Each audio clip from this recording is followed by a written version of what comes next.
Et salut, bienvenue dans cette vidéo qu'il fallait absolument que je fasse après ma précédente vidéo où je te disais comment trouver ton objectif parfait. Aujourd'hui je vais te parler du mien en fait, celui qui m'a vraiment aidé à monter dans la photographie, à en faire d'une passion un métier, et c'est le Samyang 85 mm f1.4.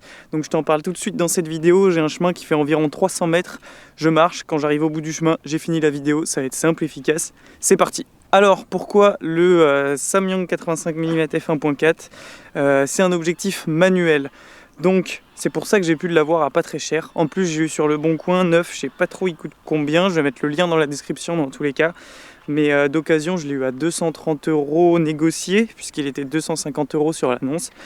Le f1.4 c'est absolument incroyable, encore plus sur un 85 mm parce que forcément plus notre lentille elle zoome, plus on a de compression sur l'image, et donc pour faire du portrait, ce qui était et ce qui est toujours mon domaine de prédilection, le 85 mm je le trouve parfait. On n'a pas besoin de se mettre à 20 mètres de distance de notre sujet, 10 mètres ou 7 mètres peuvent suffire, et la compression est juste super pour faire des portraits. On n'a pas de déformation, etc. comme on pourrait avoir avec un grand angle ou même un 35 mm. Donc ça c'est top. Et alors le f1.4 ça donne une sensation de qualité, de piqué, même si il n'y a pas forcément plus de piqué que sur un autre objectif.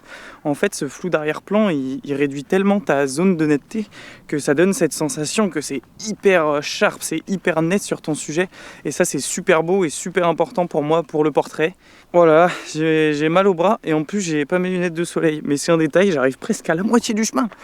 Et ouais, du coup ça a été mon deuxième objectif après avoir beaucoup utilisé l'objectif du pack que j'avais eu avec mon appareil. Donc c'était le Sony 28-70 f3.5 5.6, donc qui ouvre beaucoup moins. Et quand je suis passé sur le 85 mm f1.4, vous imaginez que je revivais, c'était absolument incroyable. Donc le gros défaut qu'il soit manuel, c'est qu'en vidéo c'est compliqué, mais ça se fait, et à force de piloter cette bague de mise au point manuelle, j'ai fini par plutôt pas mal m'en sortir et j'arrivais à faire des vidéos avec cet objectif.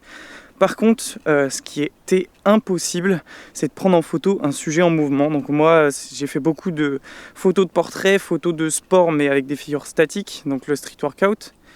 Et du coup forcément mon sujet, je lui disais c'est bon, je suis prêt, j'ai mis ma mise au point, tu peux poser, tu peux faire ta figure, je suis prêt. Et hop, j'avais une photo super. D'ailleurs je vous mettrai des exemples petit à petit dans cette vidéo. Mais ça m'empêchait complètement de réaliser des photos de sujets en mouvement.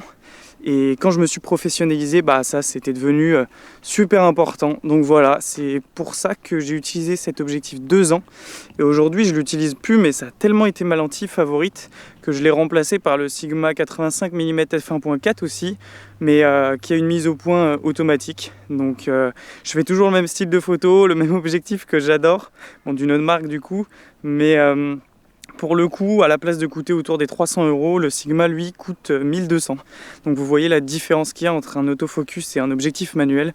C'est pourquoi pour le portrait, je vous recommande vraiment ce Samyang 85 mm parce que vous l'avez à pas cher du tout pour une qualité de lentille exceptionnelle. Vous allez pouvoir trop vous amuser pour faire des photos portraits. Mais voilà, faut juste savoir que vous serez limité si vous voulez prendre en photo des événements ou des sujets qui bougent, des matchs de sport, des choses comme ça, ce sera pas possible. Mais voilà, on arrive déjà au bout du chemin, donc j'espère que ce petit partage d'expérience vous aura plu en complément de la vidéo pour trouver ton objectif parfait. Si tu ne l'as pas vu, tu peux aller la voir.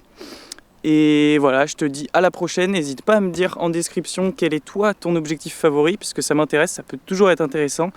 Et je te dis à la prochaine pour une nouvelle vidéo. Ciao!